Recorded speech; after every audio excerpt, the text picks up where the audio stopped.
Unlike the metaphor of its title, Glass Onion has plenty of layers for viewers to pull back, and it's definitely possible to get lost in all the twists and turns. If Benoit Blanc's climactic explanation left you still scratching your head, will make it clear the trick in the early going of Glass Onion is making the viewer believe somebody is trying to kill Miles Braun.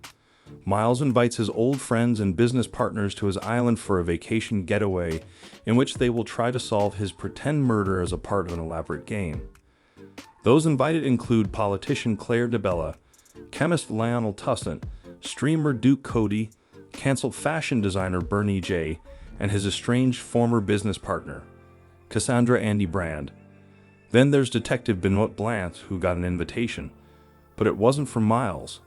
The famous detective solves the murder mystery game before it even officially begins, deducing from the numerous clues she's already noticed that it was Birdie. Miles is annoyed that his elaborate game, which he has hired Gone Girl author Gillian Flynn to pen, was ruined. But Benoit warns him that the game itself was a big risk because it put the idea of Miles' murder in the heads of 7 people who all had reason to wish him harm. It's like putting a loaded gun on the table and turning off the lot. And Benoit is not wrong, even though he knows more than he's letting on. Andy had a serious falling out with Miles long ago. Claire and Lionel fear his new solid hydrogen-based power source, Clear, is too risky. Birdie is being set up to take all the blame for mistakes in her business venture with Miles, and Miles has been sleeping with Duke's girlfriend, Whiskey, though Duke actually set that up himself to get what he wanted from Miles. It seems like someone has indeed made an attempt on Miles' life when Duke collapses and dies after drinking from Miles' glass. It also seems like Duke's murder will become the central mystery of the film, but it's another that soon overtakes it as the center of the story.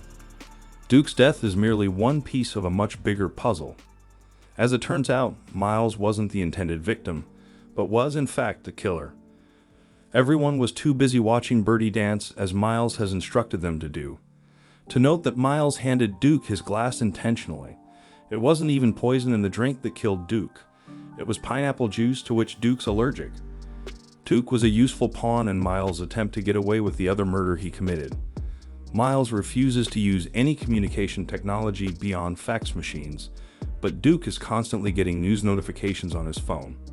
It's through Duke's constant Google alerts that Miles finds out that Andy's death has been reported in the news. To prevent anyone else from finding out about that news, Miles kills Duke, taking both his phone and his gun. While everyone is panicking about Duke's death, all the lights in the mansion suddenly go out. Miles claims this is something that was planned as part of the original murder mystery game. A bit of really unfortunate timing. Of course, that's not true. Miles has, in fact, stolen the idea of putting a loaded gun on the table and turning off the lights from Benoit.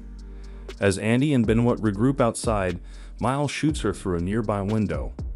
When everyone else arrives at the scene, it looks as if Andy is bleeding to death. But Andy isn't actually dead. Her journal was in her chest pocket and blocked the bullet. She and Benoit quickly faked her death, using some of Jeremy Renner's hot sauce as fake blood. We also soon learn that Andy isn't really Andy either. The real Andy is dead. This is her twin sister, Helen. One of the many twists in Glass Onion is that Janelle Monáe actually plays 2 characters. There's Andy, the businesswoman whose company was stolen by Miles. And then there's her identical twin sister, Helen, a school teacher who's been on the island posing as Andy the whole time. The real Andy was responsible for introducing Miles to his future friends at their local bar, the Glass Onion. It was on one of that bar's napkins that she sketched out the plan for the tech empire that would make Miles famous. Miles wasn't particularly intelligent himself, but he was rich and could pay smarter, more talented people to do his work for him. Eventually, Miles' self-mythologizing led him to cut Andy out of his business. After she tells him Clear is too dangerous to use as an energy source, he wrote his own version of the napkin in his own handwriting and had their mutual friends lie in court to give him all the credit. Before she died, Andy sent out an email with a picture of herself holding a red envelope, threatening to use its contents to destroy Miles' career. Miles doesn't use email, but Lionel faxed him Andy's message. With that information, Miles paid Andy a surprise personal visit, nearly crashing his car into Duke's motorcycle. As he left, He almost got in an accident on his motorcycle. He was driving so fast. Andy, I almost got pancaked. Miles poisoned Andy's drink and stole the envelope. After finding Andy's invitation to the party, Helen hires Benoit to investigate Andy's suspicious death. Helen reasonably suspected foul play.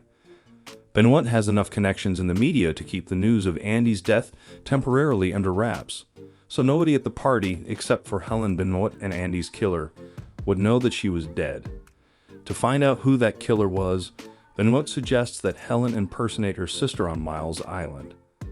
The revelation that Helen has been posing as Andy recontextualizes all her interactions with everyone on the island, and we see flashbacks to what she's really been up to.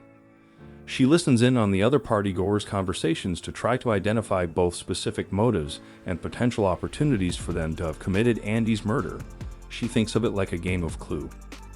It turns out everyone had paid a visit to Andy's house the day of her death, and everyone had something to gain from killing her. Of course, the solution is simpler than expected. Helen suspected Miles of being the killer from the start, but theory Benoit dismissed because he thought Miles was too smart for that. Once Benoit realizes Miles is not actually smart at all, however, everything comes into focus in Benoit's big monologue. At the climax of the film, he explains how he's figured out that, guilty of both Andy and Duke's murders, he reveals that Miles is, in fact, not that smart. It's so dumb. It's so dumb, it's brilliant. No, it's just dumb. As well as point out that Miles passed Duke, the pineapple spiked drink, and was in New York at the time of Andy's death.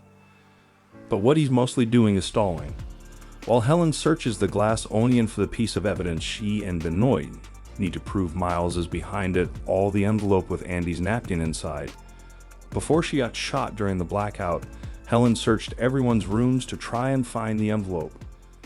Everyone but Miles's, that is, and it's there that she finds the envelope in plain sight.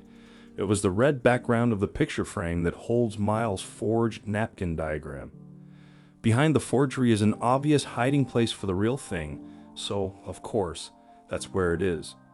And to prove that the original napkin is the real deal, there's even the logo of the now closed Glass Onion bar at the bottom.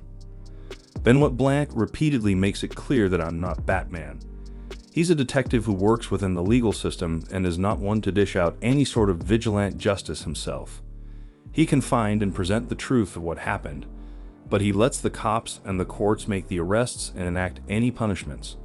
Unfortunately, the single piece of physical evidence holding this case together is one that's all too easy to destroy.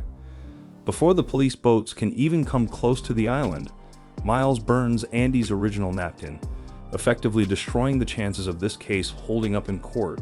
Miles once again tries to control the narrative through lies, and his friends still aren't brave enough to truly stand up to him. Once that evidence is gone, there's nothing Benoit can do, except maybe offer you some courage. That courage comes in the form of another drink and a sample of clear to remind her just what her sister was trying to stop. With the authorities unable to help, Helen takes matters into her own hands. The glass onion is filled with tacky glass sculptures and furniture, so it's an easy act of protest for Helen to just start wrecking the place. After Benoit takes his leave, the other guests, feeling guilty about betraying Andy and lying on Miles' behalf, eventually join in on the destruction. Helen caps off her symphony of destruction by definitively disproving Miles' claims that Clear is safe. Andy and secretly Clarence Lionel knew putting the untested hydrogen-based power source on the market would lead to new equivalents of the Hindenburg explosion. Helen puts the theory into practice by destroying the bar cart, lighting it on fire, and then throwing the sample clear crystal. Benoit handed her into the flames. This, of course, sets off an explosion that destroys the glass onion. All the people inside miraculously avoid injury and manage to escape. But Miles' plans for Clear are cooked. Miles' most ostentatious showcase of wealth was displaying the original Mona Lisa inside a sound-activated security chamber. He loaned it out from the Louvre while the museum was closed due to the COVID-19 pandemic 10 years earlier. When Andy first introduced Miles to the rest of her friends, Miles announced his goal was to make something that would be talked about in the same breath as the Mona Lisa, a pretentious turn of phrase that confuses almost everyone who hears it. What does that mean? It basically means he wants some form of an immortal legacy. Now, thanks to Helen, his wish is granted, but not for the reasons he was hoping for. When Helen makes the glass onion go Hindenburg, all she has to do is hit the override button on the glass case, protecting the Mona Lisa for the masterpiece to burn to a crisp. This grants Miles his wish in a truly ironic sense. His fuel will be mentioned alongside the Mona Lisa as the cause of its destruction. It also shows that nothing is really immortal, everything is impermanent. Miles was obsessed with legacy, and now his legacy is sure to be a complete disaster, even if he isn't punished for the murders he's committed.